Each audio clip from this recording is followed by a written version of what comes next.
Hey guys, Steven here, Fanatic Perspective. As many of you can understand why I have such a solemn tone here. It is what it is. We're not very good right now.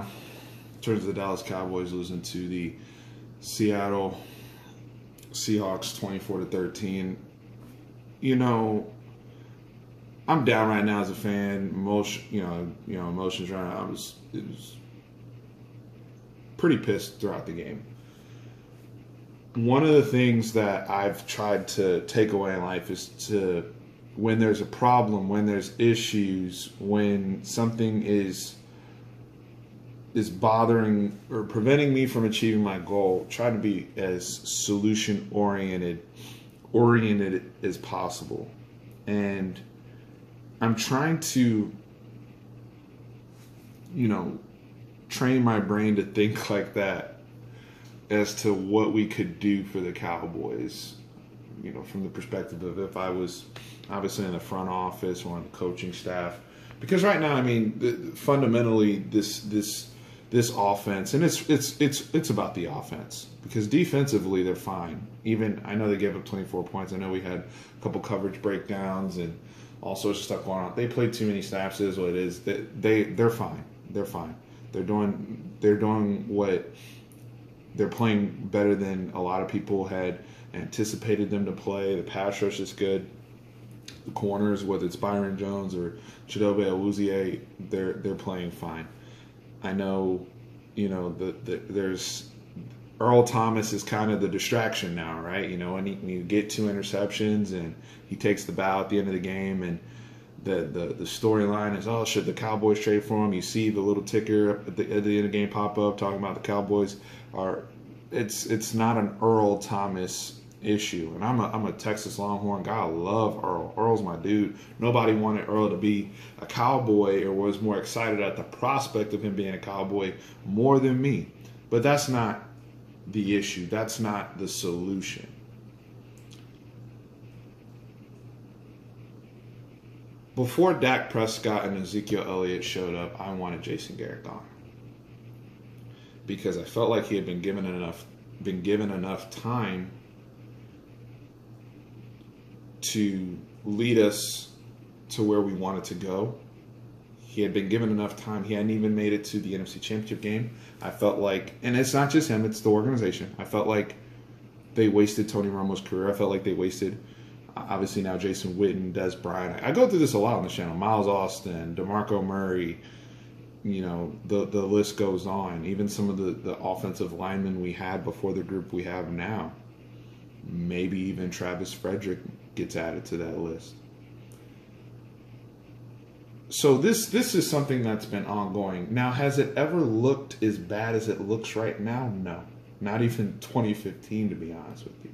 Because at least we were just losing at the end of the game every single week, and it just strung together into, I think it was like 7 straight losses and, all that. But this is something yes, Dak Prescott was horrible. There's no other way to look at it. He's struggling to execute 5-yard throws, but it's bigger than even him, because we've seen other pieces in play with this, in terms of this coaching staff, for a long time, and they haven't gotten it done. All those names I mentioned earlier, some of those people are going to be potentially in Hall of Fame consideration. They never even made it to a conference championship game. If you look at all the coaches that have coached as long as Jason Garrett has coached in this league, whether the only one of his peers that can probably on the same tier of success with, only one of his peers that hasn't won a Super Bowl is Marvin Lewis. Every other person, the Ravens wanted to hire him back in 2007, I believe it was, and they ended up going ultimately going to it was Dolphins and the Ravens, but the Ravens ultimately went with their second choice, which was John Harbaugh. Even John Harbaugh has a Super Bowl. Every single one was Mike McCarthy. All these guys came around that same window of time. Pete Carroll. that Jason Garrett's been here a long time. And I'm not saying it's not Jason Garrett's fault that Dak Prescott can't throw a 5-yard pass. It's not. That's Dak Prescott. But this whole system is broken.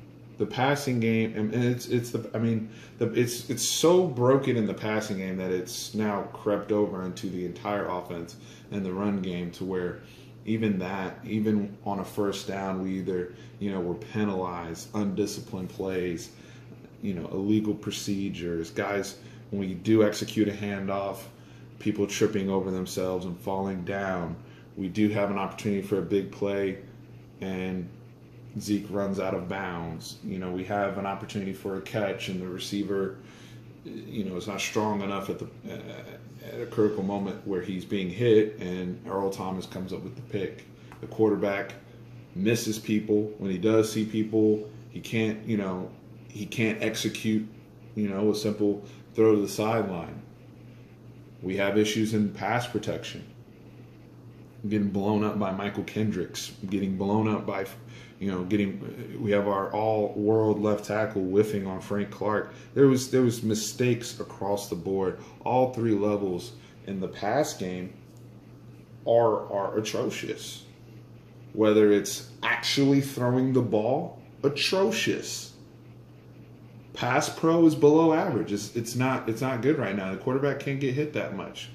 Didn't have enough lanes to see. So that was bad too. Then we had drops. We had people, like I said before, run out of bounds. All sorts of. The whole thing. They're just across the board. They're not executing.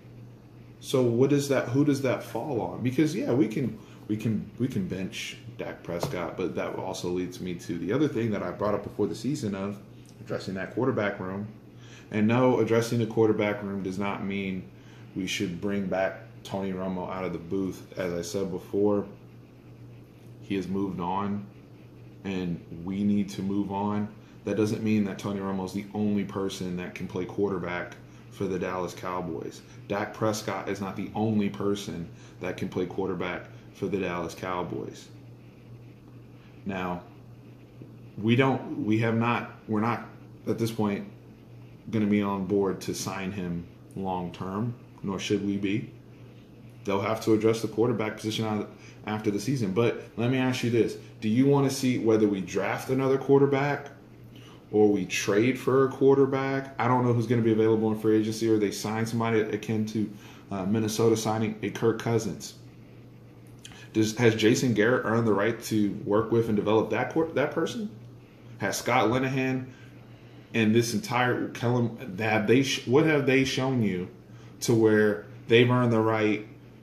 Because that would be their third quarterback after Romo, Dak, and then whoever will take over. Because I agree, they do need to address that. I mean, the evaluations are happening very quickly. And I made a video earlier this year saying I thought he would break out. I was wrong. So those of you who are Dak haters or have been critical of Dak, you win. I mean, but with you being right, what is your solution? And that's what I'm here to say. We have to. We're now diagnosing the issues, and again, I'm saying it's the whole system is broken. So how do you fix it? And I think you need a new head coach and a new offensive system all the way down. That's just my opinion. I'm looking at the St. Louis Rams today. Throughout last season into this season, Jared Goff is playing on an all-world level. Now, granted, Jared Goff was a number 1 overall pick compared to Dak Prescott being a 4th-round pick. So, from a talent perspective, the talent was there. But Jared Goff looked like trash his rookie year. Was in a bad system with a coach who was not interested in his development. Their organization decided to go the path of innovation and to go the path of how can we make him as comfortable and as confident as possible so that we can get a return on our investment. Because they invested a lot into Jared Goff. They didn't just stop there. They went and invested in pieces around him, whether it was 1 year with Sammy Watkins, now it's Brandon Cooks, drafting a Cooper Kupp, all the way around. They've addressed, they spent money on their offensive line. They did a lot of things. what? How can the Cowboys duplicate that for them? Because what I don't want to see is we just remove the quarterback and get somebody else in here and try to do the whole thing over again. That maybe is because then you just have what you had with the Tony Romo era, which is, yeah, we can go up and down the field and compete with anyone, but you're not going to win anything. Long term, we saw how it ended even when we were good with Romo. And some of you may say, well, we never had the defense that we have now, and it's never going to be perfect in the NFL. It's never going to be perfect because the way the salary cap's set up, you're always going to have to pay people. We don't know, and that's one of the reasons why I'm so frustrated is because we're wasting DeMarcus Lawrence, who we still haven't, long term, he's not, with us. We could be looking at another Le'Veon Bell or Khalil Mack situation. Who knows? Byron Jones, a lot of these young players, I said this before the season, if they continue to ball, they're going to need to be paid. Where does that money come from? So, again, at the end of the day, it comes down to the system. To me, the system is broken, and the system being broken is only being highlighted so largely in front of our face because the quarterback is bad. But even if the quarterback was elite,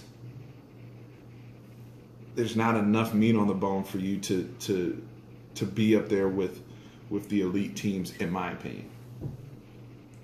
Because of all the people we had before, this is still the same system we were running in 2014 and before, when we were going 8-8 year after year with Tony Romo.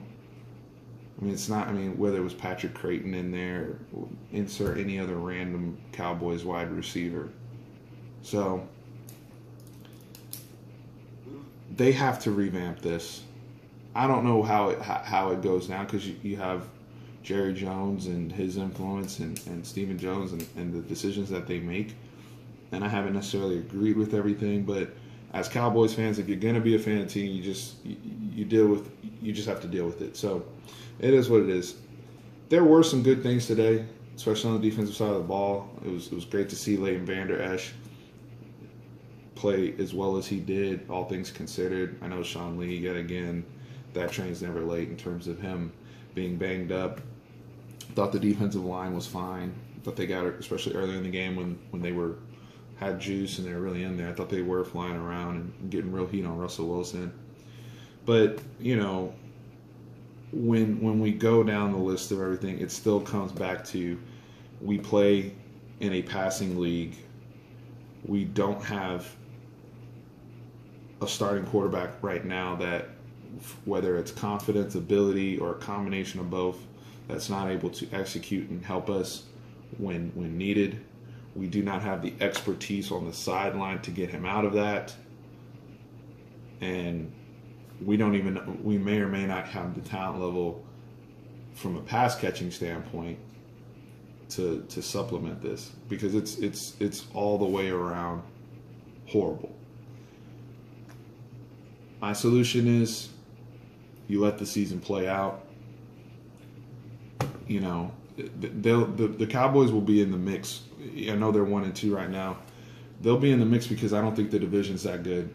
I was not impressed with Philadelphia today. I know Washington was actually more impressive than Philadelphia to me. And then New York beat a bad Houston team. I actually think they'll hang around the division. But, if they go 8-8 again, or 7-9, or whatever they end up at, you have to make a move just for the sake of having a fresh voice with fresh ideas and trying something different.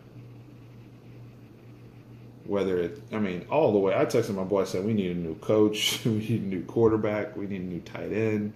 We have 7 receivers on the team. Some of them we don't know what we're getting.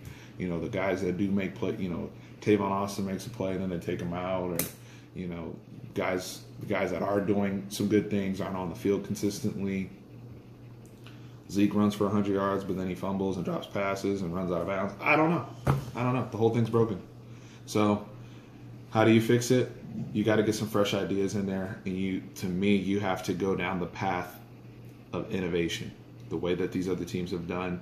Andy Reid continues to learn and reinvent himself. The things that he's doing with Patrick Mahomes it's not. Some of it is some of the stuff he was doing back in the day with Brent Favre and Don McNabb, and some of this is things he's learned over the years. The story I heard that he took some stuff from Alex Smith that Alex Smith got from Jim Harbaugh, what they were doing at the cutting edge of the zone read and RPO stuff with Colin Kaepernick, and he's implemented and turned this into a whole other animal in Kansas City and has Patrick Mahomes playing with absurd confidence. Right now, as a Cowboys fan, I don't even feel like we're in the league with Kansas City. I don't even feel like we're in the league with the Rams and some of these other teams that just have that move up and down the field with ease. Everything we do, the Seahawks are in prevent defense, and the struggle to execute across the board is insane. It's absolutely insane, and it's a terrible product. And changes need to be made. At the end of this all, this season could be a wash, and it's unfortunate because I do like the defense we have. But even with it all being said, it's not good enough. It's not good enough. So we'll wait for film and the coach. I want to hear what the coaches have to say, and even though they're probably not going to say much of anything, and Dak Prescott's not going to say much of anything, and see what they decide to do going into Detroit. The next two games, I believe, are Detroit and Houston. That's why I said, we're bad, but they're bad. It's just one of those things, we're going to win some of these games, just not even because of us, but because the opponent's terrible too. So we'll see, guys. Y'all let me know in the comments what you think. But if you jump on here talking about, well, we need to take Romo back out of the booth, or we're going, to me, that's not solution oriented, because it's not realistic. Now, if you say, hey, I want to go trade for Russell Wilson, or I want to draft this person if we end up this way, that's more realistic than just being lazy and saying we need to go get Tony Romo back in here. Just please miss me with that. If you want to go do that on somebody else's channel or do that on Twitter, that's fine. But here, let's have some realistic conversations and realistically evaluate this football team for what it is. That's all I ask. I appreciate you guys as always. I will be back in a better mood, but right now it just sucks and I'm frustrated. But as always, I appreciate you guys and the dialogue. We'll get through this together. But we'll be back. Thank you.